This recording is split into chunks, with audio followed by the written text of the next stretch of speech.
Good afternoon. I'm Bruce Cannareggi, your DPW director, and I'm here to present on stormwater in the town of Franklin, Mass. It's a program we've been working on. I've been here for about 14 years now, and give you a brief overview. And this is part of our what's called our MS4 permit. It's a public outreach and to educate you folks at home. So here we go. In case some people don't know, I'll give you a little Franklin at a glance. We're a suburban bedroom community, obviously, population around 34, almost 35,000 people. We have 290 lane miles of roadway. That's when we say lane miles, they go both ways, or you think of sections of 140, you got 2 lanes. We have total land area, about 27 square miles. Of that, 4 square miles of impervious area. What I mean by impervious area is the water does not drain through, that has to be shed off and go somewhere else. We are the largest community in Norfolk County as far as land area that goes. We get all our drinking water supply from the groundwater. We don't have a reservoir in town, and it's not piped in. We have 160 miles of waterworks. We have 148 miles of sewer pipe, and we have 128 miles plus or minus of drain pipe, which is part of the stormwater system. We have 7,000 plus catch basins, about 600 outfalls. Outfalls you can think of, if you're in a neighborhood, you can think of the retention ponds that go out there, or else you have a pipe that might discharge into the stream or river. And we have 200 treatment basins. So what we've always, the way I've always been here in Franklin, we call it the triadic approach. And the triadic approach is kind of a word we made up, but it's important to notice that all these things work together. I can't work on one thing without the other, because they all affect each other in one way or the other. Stormwater related to wastewater and related to drinking water. And the best way I can explain that to you is if you think of our drinking water comes from the ground, okay? And the ground gets this water from the rain. Okay, so the rain that falls on Franklin, we want to keep in Franklin. Okay, it doesn't help the town of Franklin if that water that falls in Franklin goes down the Mine Brook, the Charles River, and ends up in Boston Harbor. We want to keep our water here. Okay, so that's why we use the stormwater to catch it for our drinking water. Additionally, sewer pipe is underground too, and if that sewer pipe is leaking, then it actually takes the groundwater and it'll move it to the treatment plant, which goes down the Charles River and ends up in the Boston Harbor. So any water we can keep in town through stormwater is good for us. So, you know, like 2 years ago, we had obviously a major drought. We had to go in restrictions on our water use, you know, no outdoor watering. That's because our wells go. We only have a limited supply of water. So this is where we're at with that. So I'll give you a brief overview of our waterworks department. Permit regulations, we need to average less than 65 gallons a day less per resident, or less. Permit requires less than 10% unaccounted for water. Unaccounted for water is we have meters everywhere, so all the water that we take out of the ground goes through a meter we have 14 different well sites in town, so we know how much is going out. We also have meters on every resident, every commercial property, so we know how much water is going into each property. Between those two things, DEP says we can't lose more than 10%. And you lose 10% either through leaky pipes and a lot of different things. So that's why we have to tighten up the system and do some of the work we do. So around the turn of the century, I say the turn of the century would be 2000, in layman's terms, Franklin was known as the poster stepchild of everything wrong by DEP. We were water hogs. We were using so much water. There was so much development in town. I think everybody knows during the 90s that Franklin was one of the fastest growing communities in Massachusetts. We couldn't keep up with demand for water, and particularly fires, emergencies, and development. So we needed to use a conservation plan, so what we did. So the implementation, what we looked at, we did public education, which is part of this. We did a water conservation program. We repaired our distribution system. I think that you're all aware of that. We call it the new pipe, the new road system, that we use water funds to help supplement our road reconstruction costs. We do a leak detection program. DEP says we're supposed to do a leak detection every 3 years. We do it every year, and our system's very tight. And we use a meter replacement and calibration program. That's important, just the fact that our meters, you know, I make the joke when we need to know that the water's going out and we need to account for it and we need to charge for it. Those are our little cash registers. So, and everybody pays a part of the utility. One thing you need to know about the water and the sewer systems is they are not part of your tax base, what people think. Only people that use water are charged for water. Only people who use the sewer are charged for sewer. Okay? So it's not part of your tax base. So if you use so many gallons, it's only fair and equitable. We charge you for what you use. So implementation, outdoor water use restrictions. I think a lot of people are aware of this. We allow only on Residents' Trash Day when we go into our water conservation plan. Begins no later than the first Monday in June, ends no sooner than the second week of September. Program exceeds Mass DEP recommended standards, and it obviously reduces potential overwatering and runoff possibilities. The good thing about that slide is it shows the conservation plan is most community, we're the only ones in the state that have this, the 1 day a week water restriction plan, but most towns have to start no matter what pretty much on Memorial Day and go all the way through the end of September. So we have a little more flexibility in ours, and I think that's important instead of having just a generic plan for the state. I know my water system better than the state does because we're here every day dealing with it. We've started our water conservation plan earlier, and we've kept it longer because we know what our needs are instead of being dictated by a specific time. So implementation, like I said, we do our leak detection. Exceeds we do it once. Since 2001, over 700 leaks have been detected and repaired. And these are the major ones in town, and then also the little service leaks that might be going into your house. We have a tighter system, reduces unaccounted for water, improves system management, reduces pumping and treatment.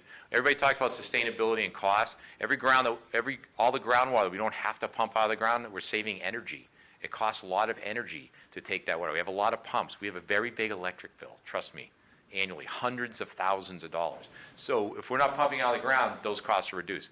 Also, obviously, the water that we use in town is treated. It could be treated different ways, different chemicals for softening agents, chlorine for disinfectants. Those chemicals all cost money. So water that we don't use, okay, we save on. Results. Water main replacement program underway. Goal: replace the entire system with 80 years. So we've gone through and we replaced it almost, we're pushing 50 miles of pipe in town since I've been here. I can tell you, this is I was telling some of my peers out there in the public works, I had to talk to our water superintendent, Laura Rosella, the last time we had a major water break, and we haven't had one in 13 months, which is unheard of. I mean, most communities in the wintertime, they're popping pipes all the time. When I first got here, there was 2 or 3 a week, okay, because of the old pipe. But we replaced all that really old, bad pipe. It's transite pipe, it's cast iron pipe, so we're moving on from that. But the really bad stuff we've been able to take care of. The residents, I say it tongue-in-cheek, for the most part, nobody really knows what's under the road, and they don't care. What they really call a complaint about is the potholes and the roads falling apart, okay? So with the new water line, we replaced the complete street. We do curb to curb. We don't just do a patch down the middle. We regrade it, we refix it, we fix any stormwater issues, and we fix any sewer issues at the same time. And people are very happy with that. Been a strong support from the town council. Pretty much we get an extra $5 million a year in capital money, which is paid for this program, but that's once again paid just out of the water department. It's paid out of the water fees. 2008, 2013, 2017, we won the Mass DEP Public Water System Award. So we've gone from being the bastard stepchild of what everything's bad to now everybody's held up and they say, hey, look what Franklin's done, look what Franklin's done. And it's worked out. But with anything else, the problem is we get increased costs. Obviously, everybody at home knows your water rates have gone up. That's just part of doing business, a cost, but it's also part of repairing the system. So this is one of my favorite slides. This shows back to 2001. It shows our average daily use was about 3.6 million gallons a day, and our population at the time was, less than 30,000 people. So in the last, 19 years, we haven't updated this, Kate. But basically, you can see that our population is growing, but yet our water use has gone down tremendously. So this is just a big thing that shows what's going on. Unaccounted for water, as you can see, back in 2004, pushing 14%. 2005, 2006, we went way down, but we've been sold very low, under 10%. So we're doing very well. And there's fluctuations with that because we might have a big leak, different types of things that go on. So our sewer works. Sewer regulations, high I&I rates. What I&I is, if you think of a water pipe as a very tight pipe, and if you ever broke a water pipe, you saw one in your house, the water leaks out. A sewer pipe is not it's a pipe that's more like a drain pipe. It's not pressurized, so it carries. So water can leak in instead of water coming out. So I&I would be infiltration and inflow. So infiltration would be obviously groundwater coming in from the outside. Inflow would be illegal connections. People might have sump pumps that are tied in, downspouts, stuff like that. So, and then we got the replacement of the Beaver Street Interceptor, and I got some pictures coming up to that. Increased cost of treatment plant operations due to high flow. So sewer and I&I, inflow and infiltration occurs when stormwater and groundwater enters the sanitary sewer system, reduce unnecessary treatment. So all this water that goes in there obviously goes to the sewer treatment plant, has to be treated before it's sent out because it's mixed with all the, can you go back, Kate? You can see, so these are a couple pictures, you can see the water shooting into these pipes that we show with cameras. Next slide.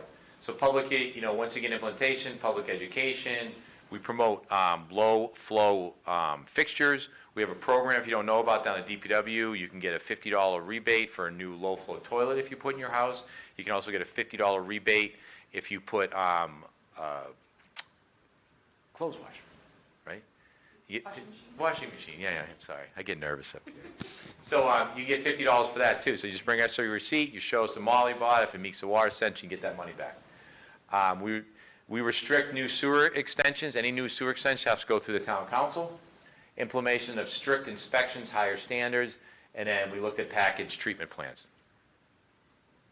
So lining and sealing program, we've lined over, I'd say, 35 miles of pipe right now. Basically, it's an old pipe, and we put a liner in there, so it stops it from leaking. Sealed 2,100 manholes. Someone goes in there and sprays all those leaks so we don't get any more. 60-plus inflow sources identified and removed. We do that through smoke testing so you can find them. Improved SCADA system, that's basically how we track everything. And then work on repairing the Beaver Street Interceptor. So Beaver Street Interceptor, it's just a unique thing. Its location is Beaver Street to Pond Street. Carries 70% of the town's sewage. On average, 1 million gallons per day travel through this pipe. Okay? This is when it was put in back in 1910. So this is a piece of infrastructure supposed to last about 80 years. So we're way past the useful life cycle on this. And one thing, if you notice where this pipe goes? It goes right next to the river. Okay, this isn't a good thing. They wouldn't allow this nowadays, okay? But that's where the pipe is. And then if you're looking at this, you're looking north.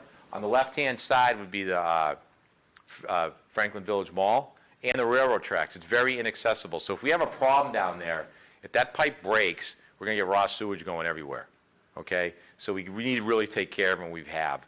And actually, the council just appropriates some more money. This is what it looks like nowadays. It's kind of grown over. You can see the arrow on the left-hand side, the train tracks, and you can see the mall up in the back thing, and the river right up against it. This is a repair we did for a culvert down there. It's a pretty interesting project. We worked with the railroad on this, but we were able to, there's a culvert that went under the pipe. It was starting to fail. We were afraid it was going to happen, so we went in there and put a new culvert in. Results: decreased daily flow, decreased inflow rate, decreased sewer cost.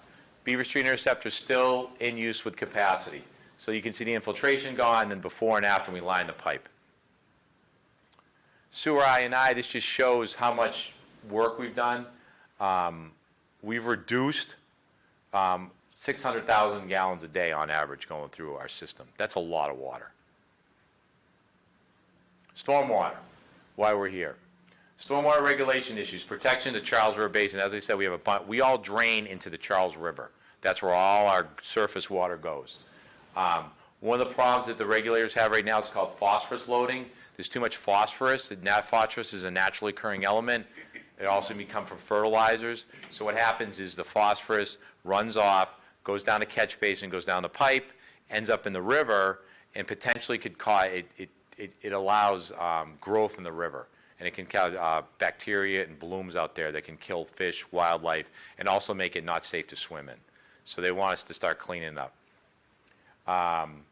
this is the conundrum that we have in Franklin. I've said this, I've made presentations on this, is when I say the Charles River, people look at the picture on the left, they love the Charles River, they have the regatta out there, it's fun, it's a beautiful place to go. That's the Charles River in Franklin. If you walk down Main Street, some people don't even know that Franklin abuts the Charles River. They have no idea where it is. And it's a fact.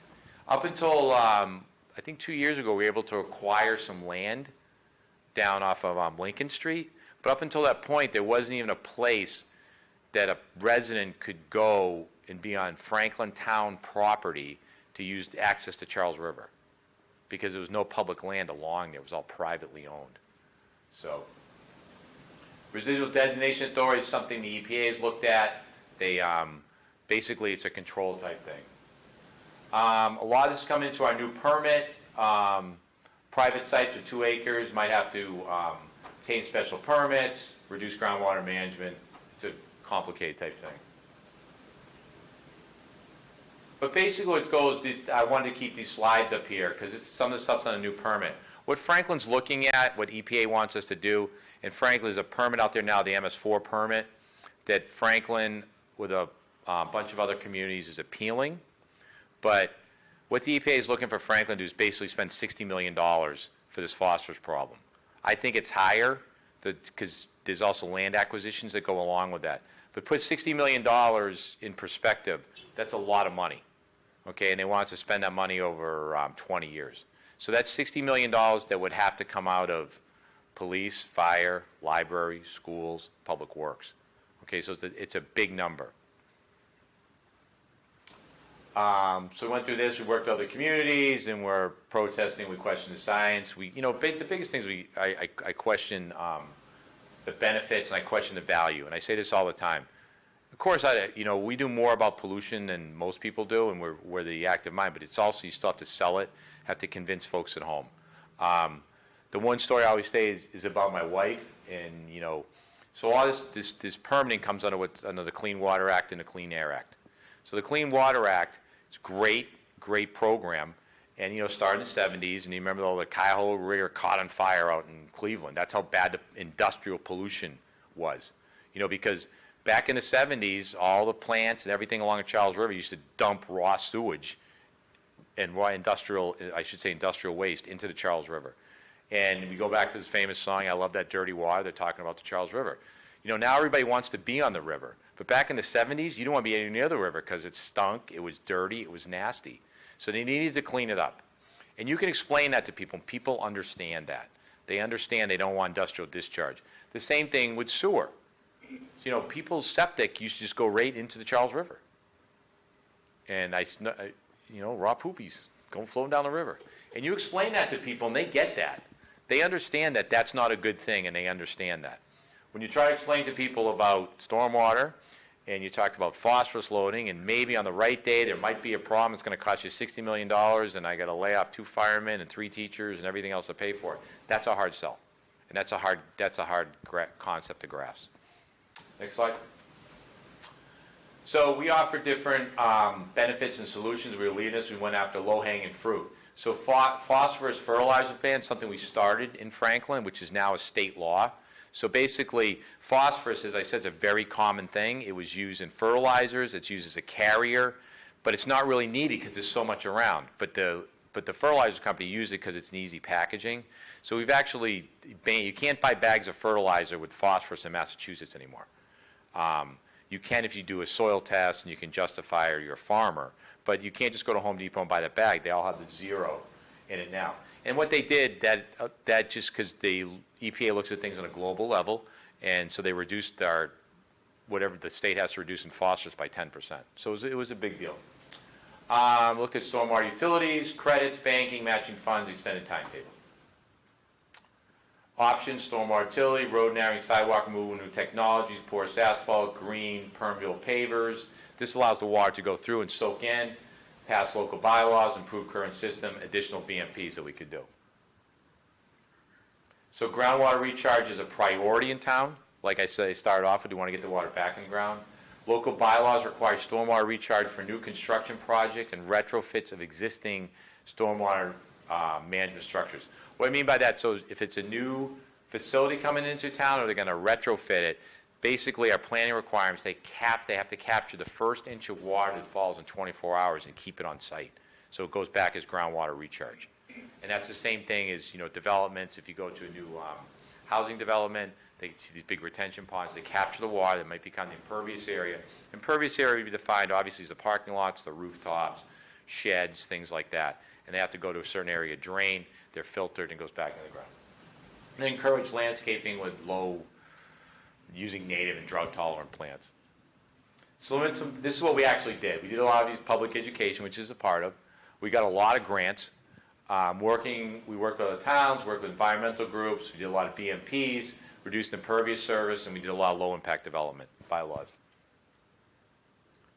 The first thing we started doing is we started working with the environmental groups, Charles River Watershed, they're a very advocacy group, and we started working with them. This is a unique project we did back in 2006, and when Charles River came to us and they said, hey, we want to look at a square mile of Franklin, and we want to look at see how much it would cost, how much to do things and fix things so we can improve the stormwater.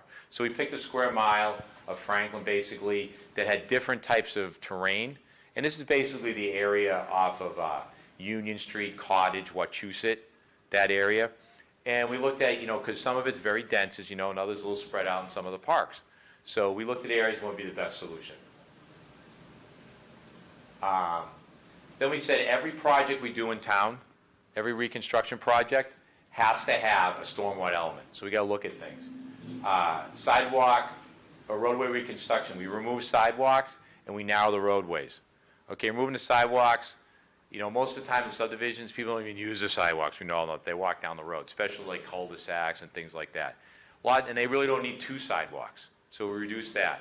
And some of these roads in Franklin, like we're doing Skyline Drive right now, they could be 30, 40 feet across. We reduce them down to 26 feet. And this is good not only for the stormwater, but it's also good for the cost. We're saving money because when we reconstruct these roads, we're not putting in a new sidewalk, we save money. We're not putting it, we narrow the road, that costs less money. That's going to be less future maintenance concerns, whether it's crack sealing, chip sealing, rebuilding the roads.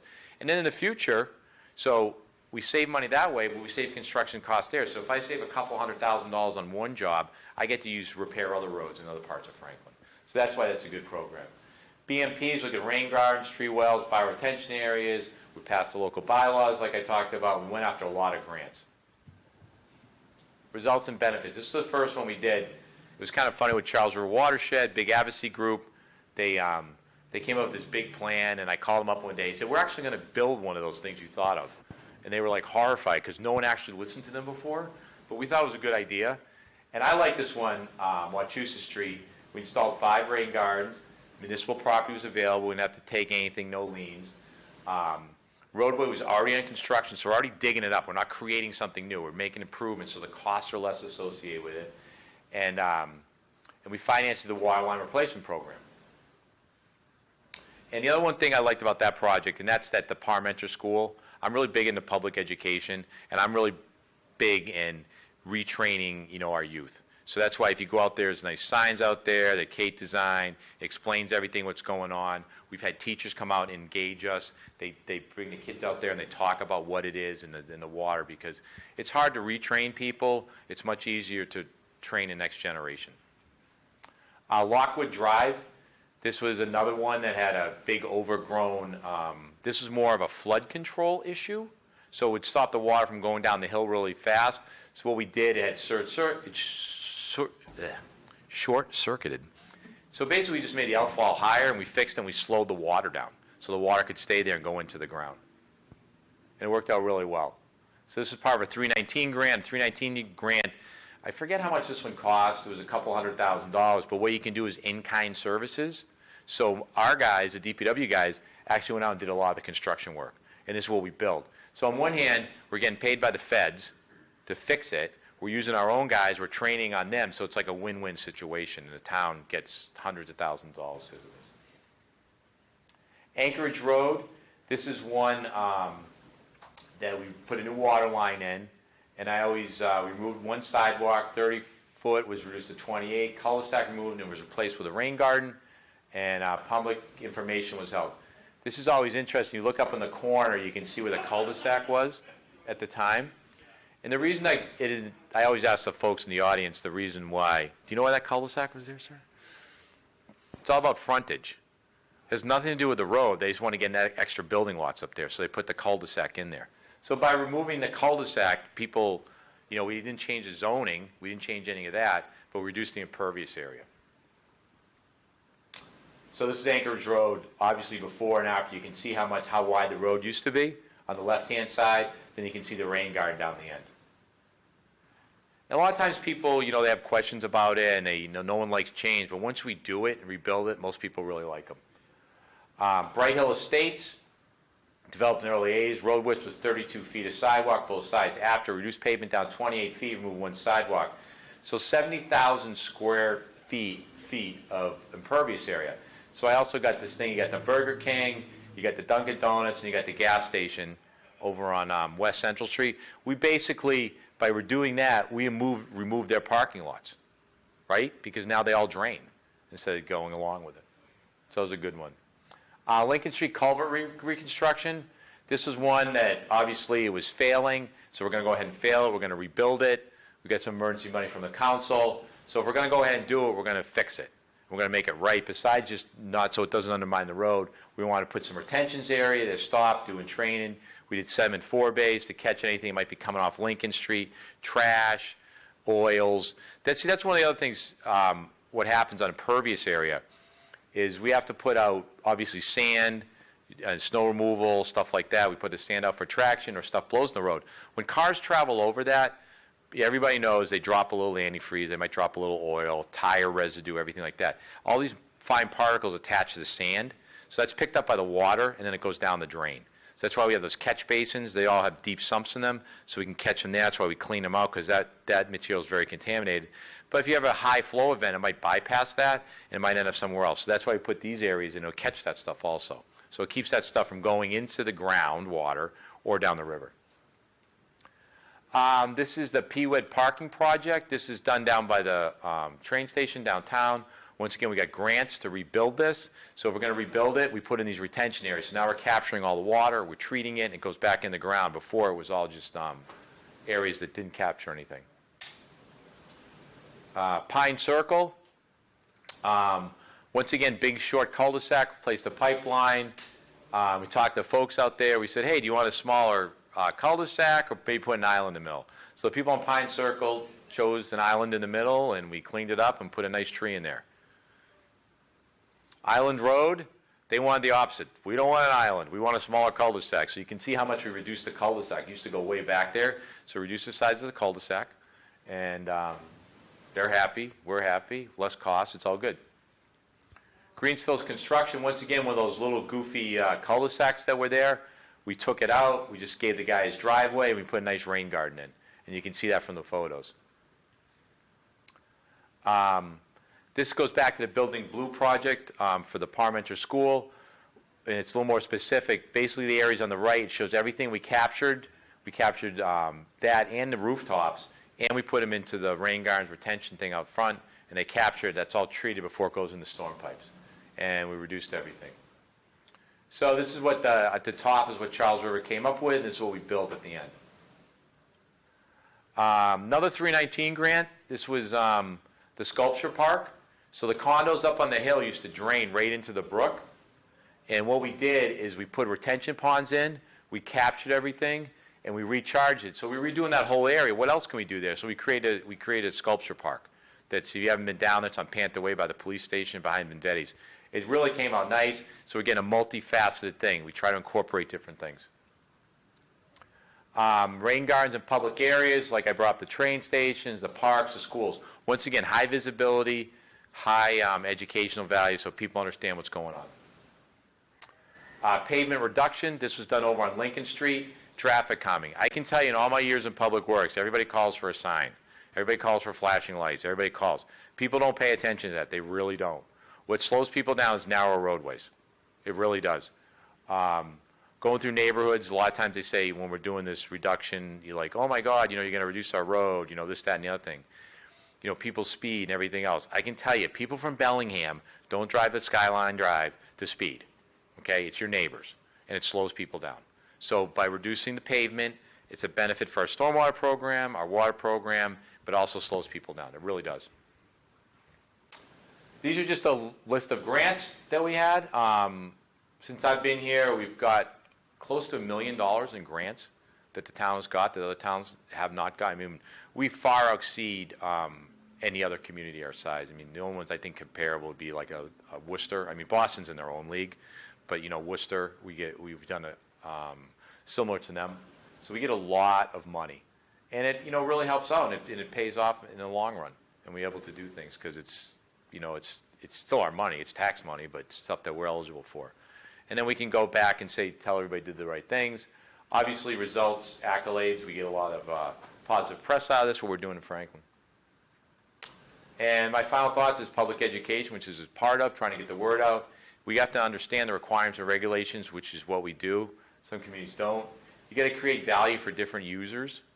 So like I said, when I talked about putting a new water line in, a lot of times people aren't too excited about the water line, but they get a new road. They like that. We reduce the width of the roadway, so that gives us more money to use elsewhere. There's just a lot. Some people like the cleaner river. We try to keep we want to make sure we keep the water in the ground. So it's everybody, and you got to sell it. You constantly got to go out there and you constantly got to work through it. There you go. I have to be a salesman. That's it. So we're trying to get it done here in Franklin, and I don't know if anybody has any questions. No. Are you good? I'm good. Okay. Kate? I'm good. All right. So I'd like to thank Kate. She's our behind-the-scenes stormwater guru. She does a great job. She does all the mapping and all the impervious area, and she's been a huge, huge help with this. So that's all I have. And if you have any more questions, feel free to call the Public Works 508-520-4910 on this or any other issue. Thank you.